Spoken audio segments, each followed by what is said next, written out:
Welcome to the American Small Business League podcast. I am Bruce DeTorres, and with me is Aaron Hill, who is running for Congress in Nevada's 4th District as a Republican.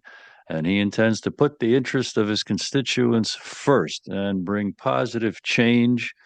He is a decorated Marine Corps combat veteran and local business leader. Aaron has a wide background of professional experience and project management success. Thank you very much for joining me, Aaron. How are you today?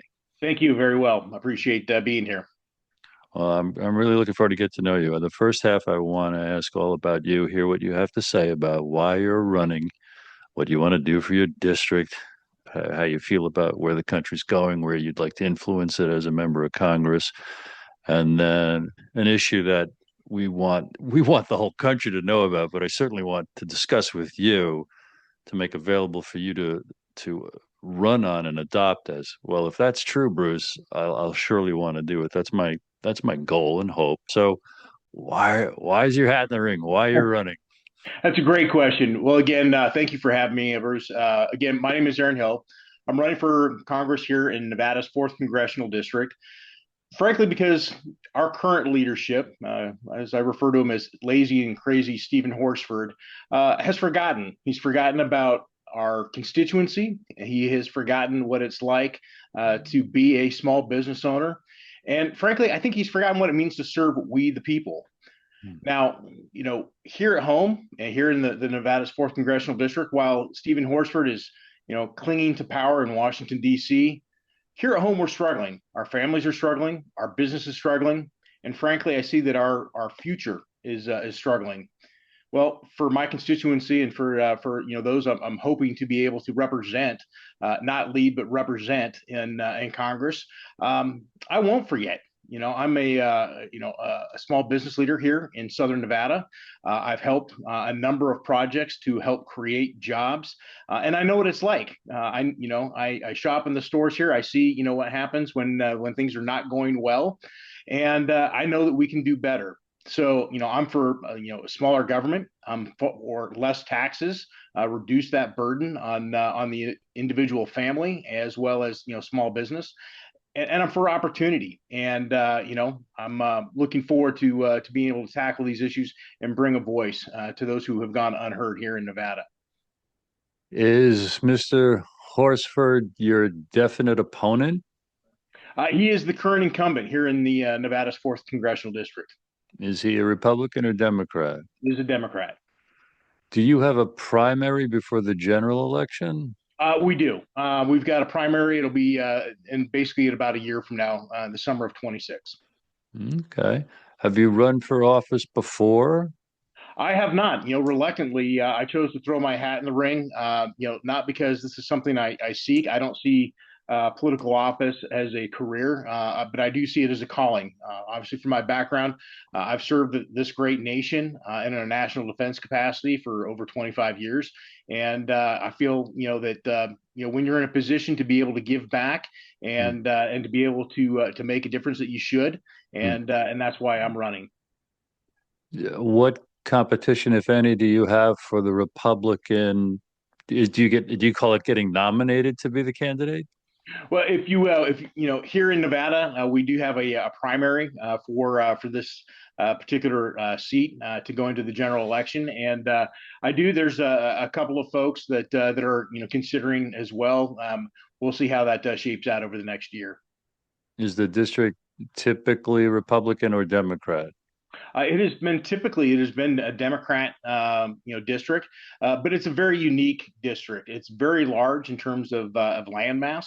It's probably one of the bigger congressional districts, certainly in the state, if not in the entire nation. And it covers a good portion of northern Las Vegas, but also what we refer to as the rural. So towns that are, hour to 3, 4 hours from, Las Vegas, Mesquite, Pahrump, out in Goldfield, and all the way up into to Mineral County. So it's a pretty vast district, very unique. And you said, I think 25 years in service to the country. Was that in the Marines? I was both. I served 23 years in the Marine Corps, and then I went back and I served 2 years as a civil servant working for the Department of the Navy. Oh, wow. And how would you rate your expertise about the district so that you are by far the person to represent the district best? Bruce, I've been here for over 13 years. I came here. I chose to call Nevada home once I retired from the Marine Corps, and I let my work speak for itself. I've helped create jobs with local business development, with local businesses, as well as the Governor's Office of Economic Development. So I've worked for several companies here in Southern Nevada, and again, looking at job creation and creating growth here in Clark County. Have you given any interviews before this on behalf of your candidacy? I have. I've appeared on a couple of radio shows and some podcasts as well. Okay.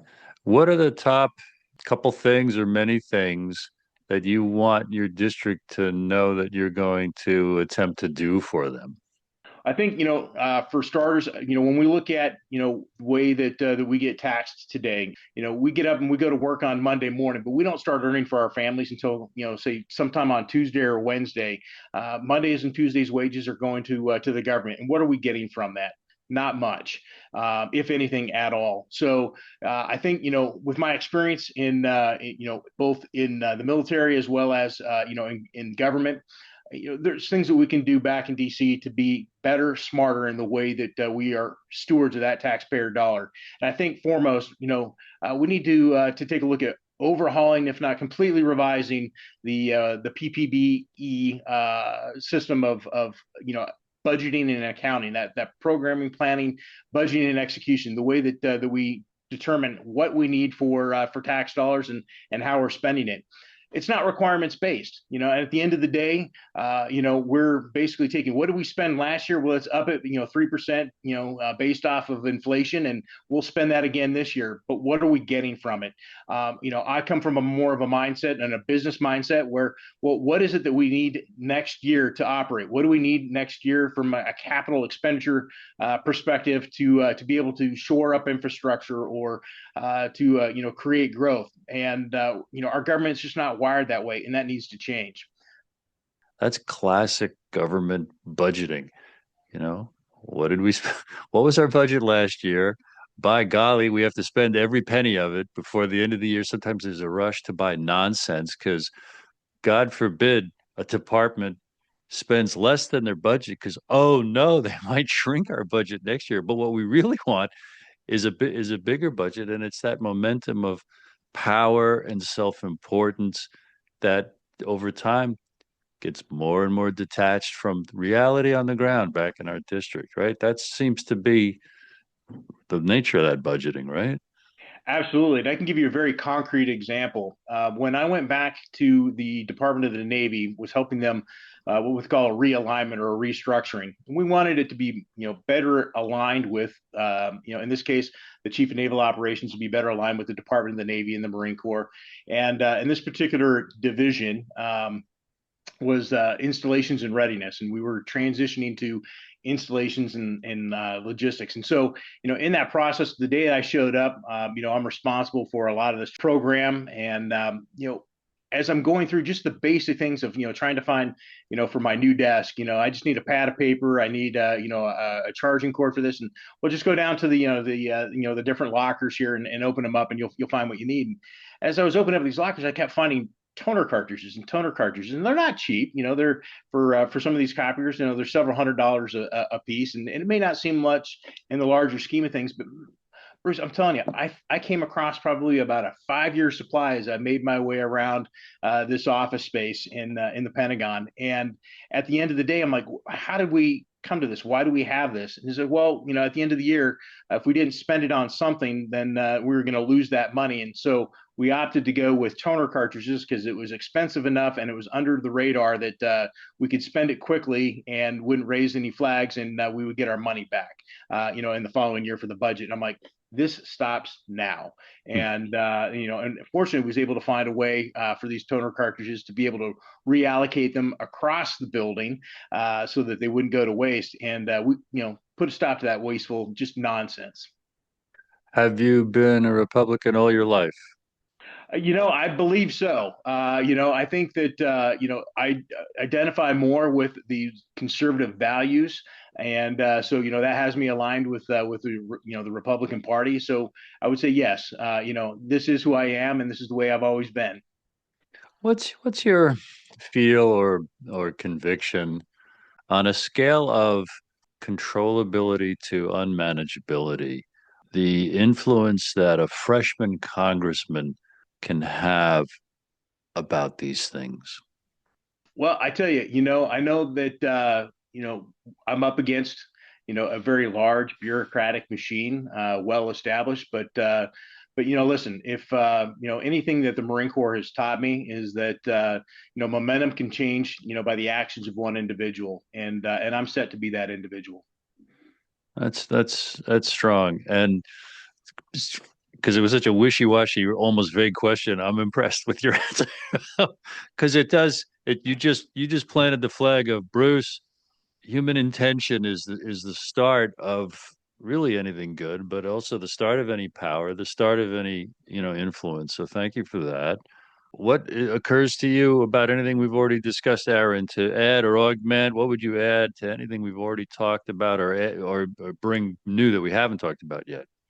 Well, I think that kind of what I'm excited to talk about today is how can we change the status quo, right? And I think Hmm. that when it comes to small business, there's a great opportunity for innovation and to inject some new ways of thinking into the Washington D.C. And I'm looking forward to opening that up in this discussion with you. Well, then I'll jump right into what we wrote you about. We are the American Small Business League. We're an advocacy group based in California. And for 35 years, 40 years, our founder has been discovering and exposing some basic realities that most people don't know about. And then 20 years ago, he organized the American Small Business League, and I'm director of communications. So here we go, the basics. And this is all so empowering, and there's so much potential in it as I describe, some horrible problems we're facing. 99.9% of all businesses in America, Aaron, are small businesses.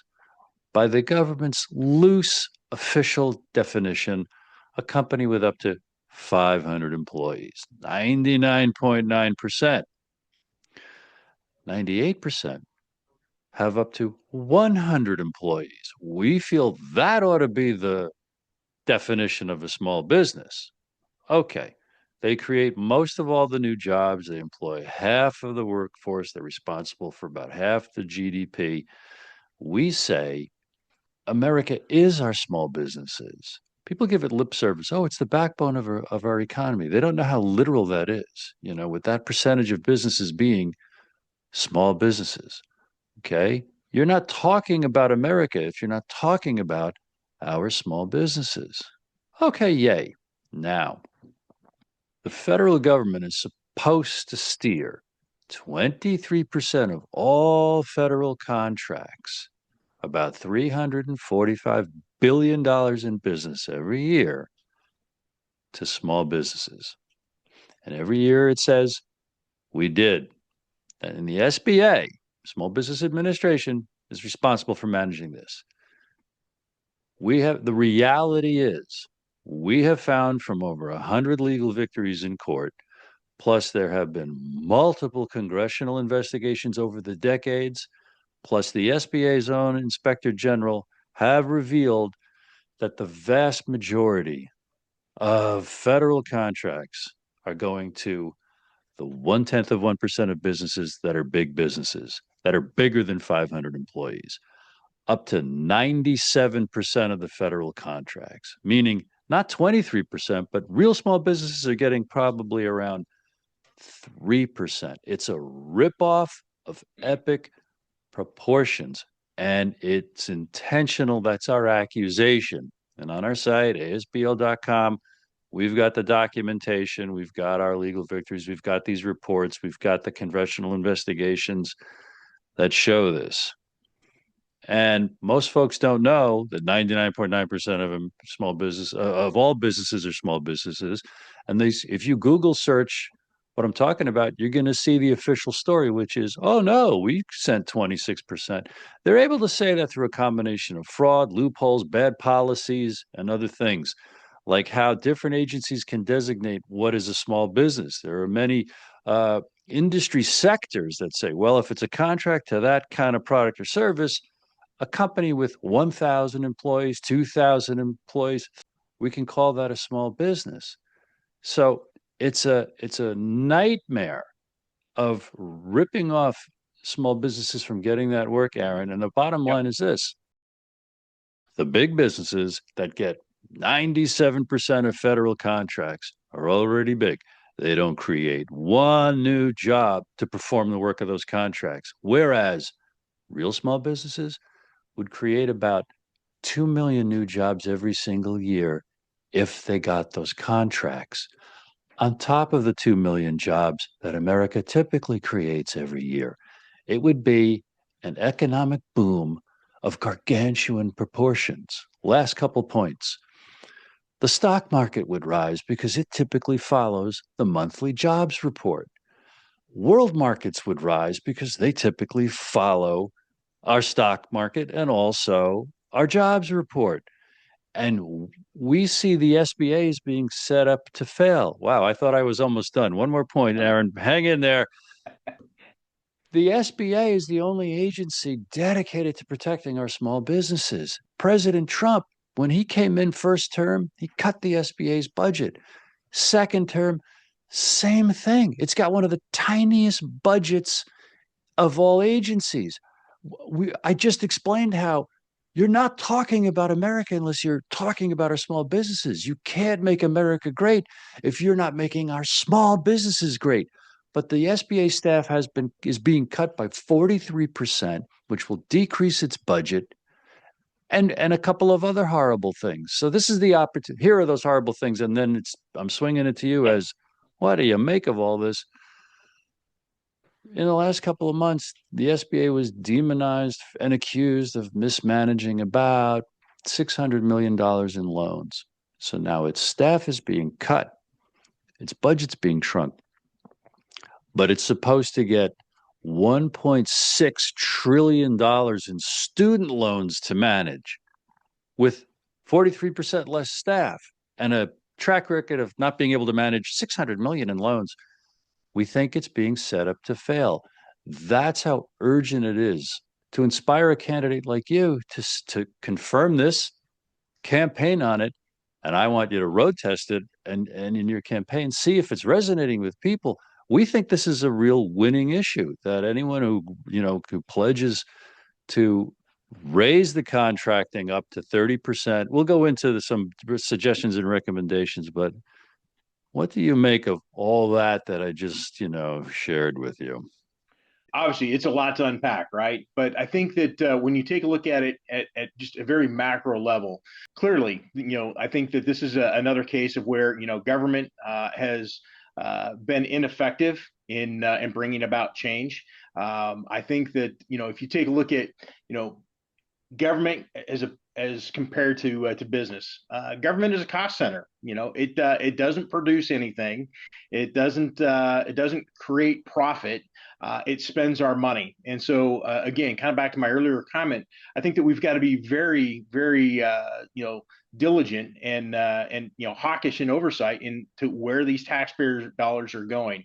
And, clearly, government in terms of being a banker and a loaner has not had a great track record of success. So I think, for starters, I think that we need to take a look at, what is the role GSA has played in this, right? Is that or the GAO, in terms of, government oversight, if Congress has the power of the purse, What are we doing to put some teeth behind the way that it is being, managed? Where are those tax dollars going, and are we being good stewards of it? Hmm. I think that this is a role that has been underutilized and underplayed for decades. And if we're going to invest in small businesses, then we should make sure that we're in fact awarding those contracts to small business. You know, and I know I'm kind of preaching, with you, Bruce, to the choir here, but do you realize how hard it is for a true small business to obtain a government contract?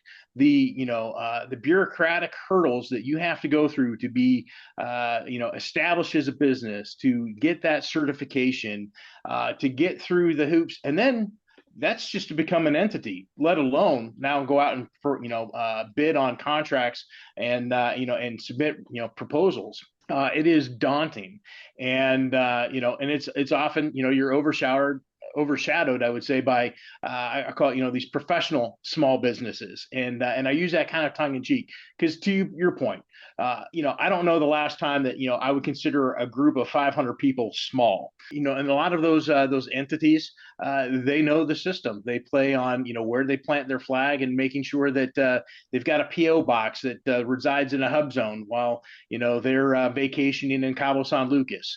And I say that not just in tongue in cheek, but I've witnessed that for those kind of professional small businesses that are dialed in.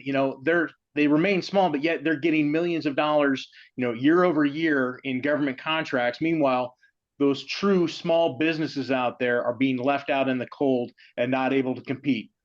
And then the other thing, as I alluded to, I'm for smaller government. And I think that, well, to kind of paraphrase, Ronald Reagan, there's nothing greater, or close to eternal life on this earth than that of a government employee.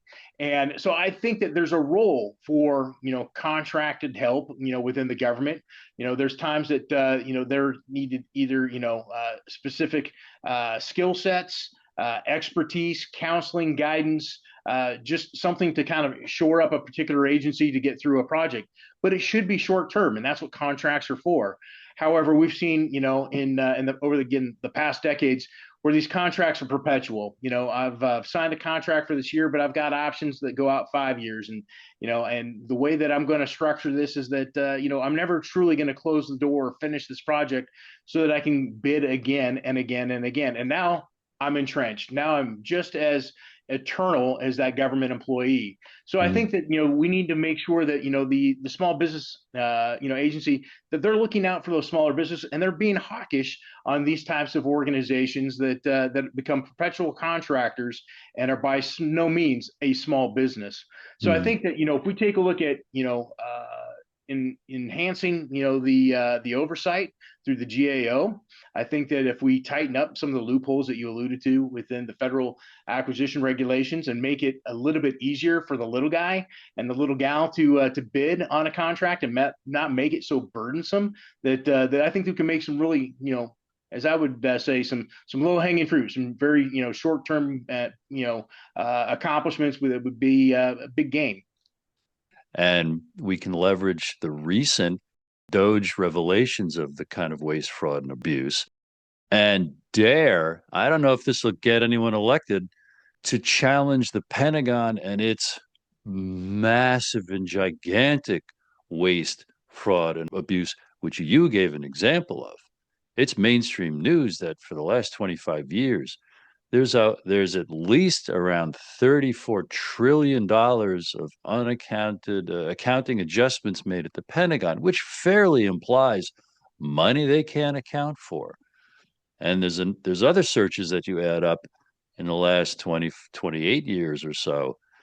It's really over $100 trillion that the Pentagon can't account for. Why hasn't the spotlight of Doge looked that way? The Pentagon is such a huge contractor of services. They really have been our biggest adversary in court, and we've won legal victory after legal victory.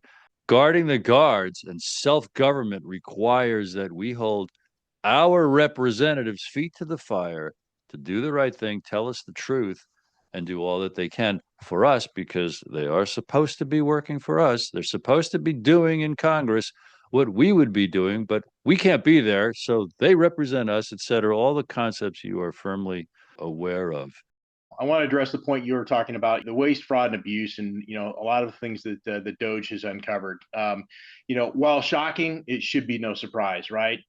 We've known that there's been a lot of ridiculous spending, and Doge brought a lot of that kind of straight in to our faces, right? Yeah.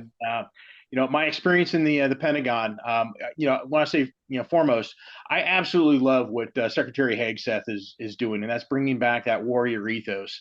But when it comes to the spending that you alluded to, I believe that we're just now kind of cracking that tip of the iceberg. I think that my experience, from post 9/11, through the global war on terrorism, it was kind of an open-ended checkbook. Whatever the troops need, the troops are going to get. And but I think that somewhere along the lines, after a decade or so, that concept was perverted. And it's not necessarily things that have an immediate return on investment or safeguards the interest of the warfighter, but it's gone to overhead, and it's gone to much like what we've seen in what Doge has released, just some ridiculous things that are unnecessary. And I think that again, with Congress having the power of the purse, we should demand answers, and we should look for what is that return on investment, and I think that when you take that budgeting cycle and you go from, hey, what did we spend last year? Bump it up by 3%. Let's spend it again, this coming year.